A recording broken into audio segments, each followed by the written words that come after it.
दरअसल आज अनिका की फैमिली गैदरिंग अटेंड करने से पहले नक्श को अपनी हाई स्कूल रियूनियन में जाना था। ग्रेजुएशन के बाद इतने सालों में नक्श पहली बार अपने किसी कॉलेज या स्कूल रियूनियन में जा रहा था। इतने सालों में नक्श अपने किसी भी दोस्त से भी नहीं मिला था। उस रियूनियन पार्टी के बारे में सोचते हुए नक्श को अपने सारे पुराने क्लासमेट्स याद आने लगे, जिनके साथ वो कभी स्कूल में मस्ती किया करता था। आज नक्श उन सबसे फिर मिलने वाला था और ये सोचकर ही नक्श एक्साइटेड हो रहा था। नक्श सोचने लगा कि स्कूल के दिनों में वो कितना खुश रहा करता था। उसकी आंखों के सामने बचपन के वे सभी पल नाचने लगे थे। क्लास बंक करने पर सर से डांट खाना और डांट खाने के बाद भी दोस्तों के साथ खिलखिलाना, दोस्तों से लड़ाई करके उन्हें रुला देना और फिर उसके बाद जब दोस्त गुस्सा होकर बात करना बंद कर दे तो उसे चाहकर सॉरी बोलना। बचपन भी कितना मासूम था। नक्श को इस समय स्कूल में की हुई सारी मस्ती याद आ रही थी। उसे ये भी एहसास हो रहा था कि वो दुनिया इस दुनिया से कितनी अलग थी। किताबों का बोझ कंधों पर होने के बावजूद भी वो जिंदगी कितनी खुशनुमा थी। ये सोच सोच कर नक्श के चेहरे की मुस्कान और भी ज्यादा निखर गई थी। नक्श को यकीन नहीं हो रहा था कि वो इतना जल्दी बड़ा हो गया है। ऐसा लग रहा था जैसे ये सब तो अभी कल की ही बात है। इतना ही नहीं, स्कूल के दिनों में पनिशमेंट के चलते बेंच पर खड़े होकर खिलखिलाना, क्लास की हर लड़की को दोस्त की भाभी बताना, इस सब में कितना मजा आता था। दोस्तों के साथ कैंटीन की पैटीज और समोसे खाने जाना और फिर इस बात पर लड़ाई करना कि आज पार्टी कौन देगा। स्पोर्ट्स खेलना, दोस्तों से पढ़ाई में कंपटीशन करना, स्कूल भी जैसे अपने आप में ही एक पूरा संसार था। न दुनिया का डर था और ना ही दुनिया से लड़ने की ख्वाहिश थी। स्कूल के दिनों में नक्श जितना खुलकर जी रहा था, शायद ही उसके बाद उसे जिंदगी को कभी इतना खुलकर जीने का मौका मिला। नक्श इन ख्यालों के साथ अभी आगे बढ़ ही रहा था कि तभी उसे अचानक कुछ याद आया और उसने मन ही मन कहा, ओह शिट, अगर शिवानी भी वहां हुई तो। दरअसल शिवानी वो लड़की थी जिसे नक्श स्कूल के दिनों में पसंद करता था और उसके करीब जाने के लिए उसने काफी पापड़ भी बेले थे। लेकिन जब शिवानी को इस बारे में पता चला तो उसने नक्श को खूब भला बुरा कहा।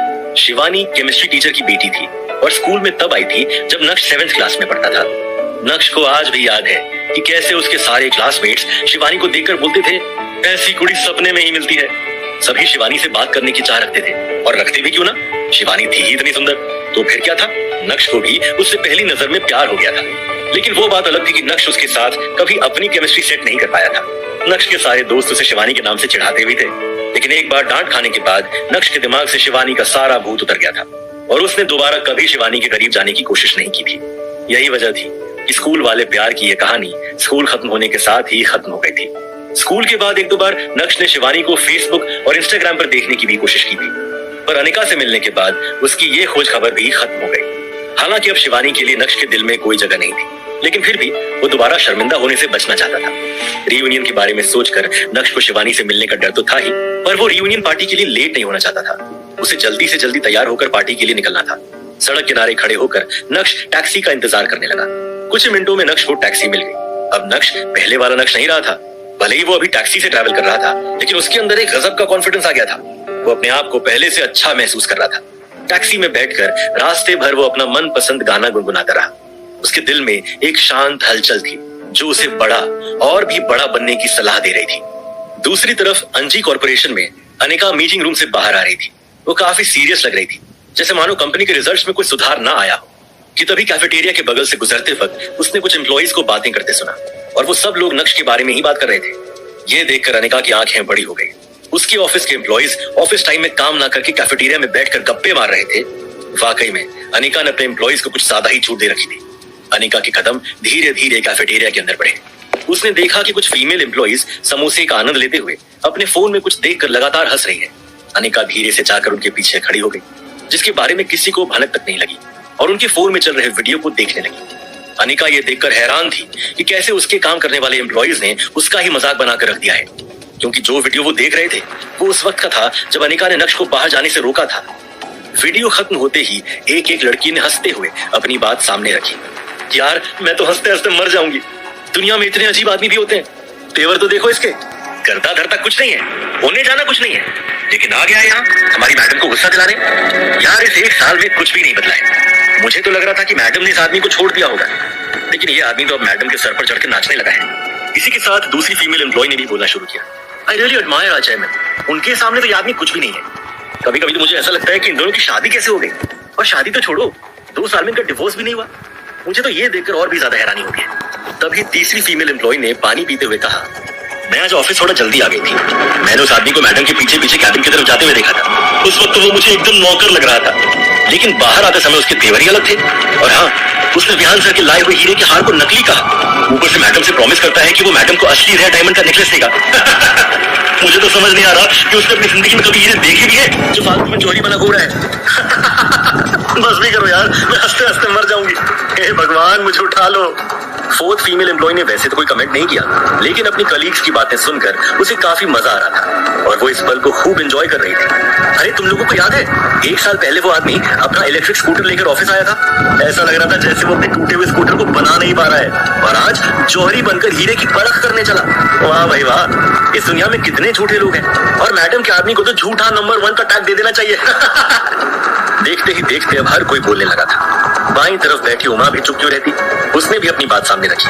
अरे यार कोई नहीं, झूठ बोलकर अपने दिल को तसल्ली दे रहा होगा बेचारा, तुम लोग खामखा उस गरीब के पीछे पड़े हुए हो। ये बोलने के बाद उमा भी खिलखिलाते हुए हंसने लगी और उमा के साथ साथ वहां बैठे बाकी लोग भी ठहाका लगाकर हंसने लगे। तभी अचानक से उमा ने पीछे मुड़कर देखा तो पाया कि अनिका पीछे ही खड़ी थी, उनकी सारी बातें सुन रही थी। तुरंत ही उमा ने सभी को शांत कराने की कोशिश की। अचानक से अनिका को देखकर सभी लोग शॉक रह गए थे। अनिका का गुस्सा उमा बहुत अच्छे से जानती थी। तुरंत ही उमा ने बीच बचाव करते हुए कहा, सॉरी मैडम, हम लोग तो बस यूं ही। इससे आगे बोलने की हिम्मत उमा के पास भी नहीं थी। जो लड़की सबसे ज्यादा हंस रही थी उसने धीमी आवाज में कहा, जब तक मैडम उमा से बात कर रही है पतली गली से निकल लो, नहीं तो फिर मौका नहीं मिलेगा। ये सुनते ही सब एक एक करके वहां से रफू चक्कर हो गए और पीछे बस एक उमा ही रह गई जिसकी बोलती पूरी तरह से बंद थी। अनिका ने कुछ भी नहीं कहा, उसकी तीखी नजरें ही सबको डरा देने के लिए काफी थी। जैसे तैसे मौका पाकर उमा भी वहां से निकल गई और सभी के वहां से जाने के बाद अनिका भी अपने दिल में गुस्सा भरकर चुपचाप वहां से निकल गई थी। जब अनिका अपने कैबिन में गई तो उसके लिए अपने गुस्से को काबू में रखना बहुत मुश्किल हो रहा था। उसे समझ नहीं आ रहा था कि वो अपने गुस्से का क्या करे। जब अनिका बेकाबू हो गई तो उसने अपने हाथ में पड़े कॉफी मग को पूरी ताकत से दीवार पर दे मारा।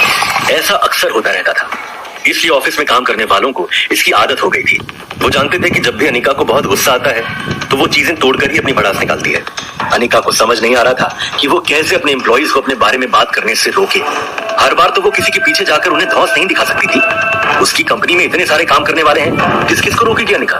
ये सोचकर उसे और भी ज्यादा गुस्सा आ रहा था और साथ ही साथ नक्श उसकी आंखों में चुभता जा रहा था। अनिका के मन में ये भी चल रहा था कि आखिर नक्श की वजह से उसे और कितना बेइज्जत होना पड़ेगा। यही सब सोचते हुए अनिका की नजर अपने पापा की फोटो पर पड़ी जो उसकी कैबिन की वॉल पर टंगी हुई थी। अनिका ने गुस्से से उस फोटो की तरफ देखते हुए कहा, मैं आपकी सबसे प्यारी बेटी थी। मुझे लगता था कि आप मेरे लिए जो भी पसंद करेंगे वो बहुत सोच समझ कर करेंगे, इसलिए मैं कभी भी किसी लड़के के साथ रिलेशनशिप में नहीं आई। मैंने किसी लड़के को डेट भी नहीं किया और ना ही आपके सामने अपनी शादी की कोई शर्त रखी। लेकिन आपने क्या किया, आपने मुझे इस गधे से बांध दिया। फिर भी मैंने कोई सवाल नहीं किया। अगर उसकी इन हरकतों के बारे में मुझे पहले से पता होता तो शायद आपको मना कर देती। लोग कहते हैं कि माँ बाप जो कुछ भी अपने बच्चों के लिए करते हैं उनकी भलाई सोच कर ही करते हैं, और सच कहूं तो पापा मुझे नहीं लगता कि आपने मेरे लिए कुछ भी अच्छा सोचा था। बल्कि अब तो मुझे ऐसा लगता है कि जैसे आपको अपना आखिरी काम खत्म करना था और वो करके आप चले गए। अपने दिल की बात अपने पापा के सामने रखने के बाद अनिका फूट फूट कर रोने लगी थी।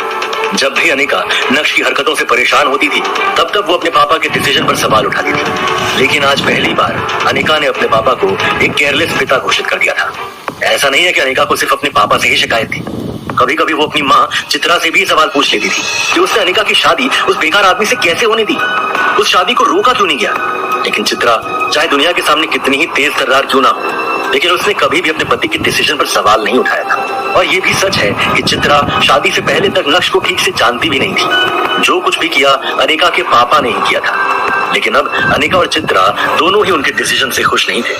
अपने दिमाग में कई सारे सवाल लेकर और अपनी आंखों में भी पनाह गुस्सा लिए अनिका कुर्सी पर बैठ गई। उसका दिमाग इतना ज्यादा खराब हो गया था कि वो दिन भर कैबिन से बाहर ही नहीं निकली थी। पूरे समय उसके दिमाग में बस अपनी बाकी की जिंदगी की कहानी चल रही थी। दूसरी तरफ नक्श रियूनियन पार्टी में जाने के लिए तैयार होने घर पहुंच गया था। जैसे ही उसने दरवाजा खोला तो देखा कि चित्रा सोफे पर आराम से बैठकर टीवी देख रही है। जैसे ही चित्रा ने नक्श को अंदर आते हुए देखा वैसे ही चित्रा ने कहा, नक्श यहाँ आओ, मुझे तुमसे कुछ जरूरी बात करनी है। चित्रा नक्श से कौन सी जरूरी बात करने वाली थी? क्या अनिका को इस बात के बारे में पता होगा? क्या चित्रा नक्श और अनिका का डिवोर्स करवाने वाली है? क्या बदले हुए नक्श की सच्चाई जानकर अनिका को उसमें अपना प्यार दिखने लगेगा? क्या अनिका नक्श को अपना हमसफर कह पाएगी, या फिर आज की रीयूनियन पार्टी में नक्श को उसकी शिवानी मिल जाएगी? क्या नक्श और शिवानी के बीच में प्यार का सिलसिला फिर से उठेगा? क्या नक्श अनिका को छोड़कर शिवानी का दीवाना होगा? सुनिए नक्श और अनिका की एक गोलमाल लव स्टोरी।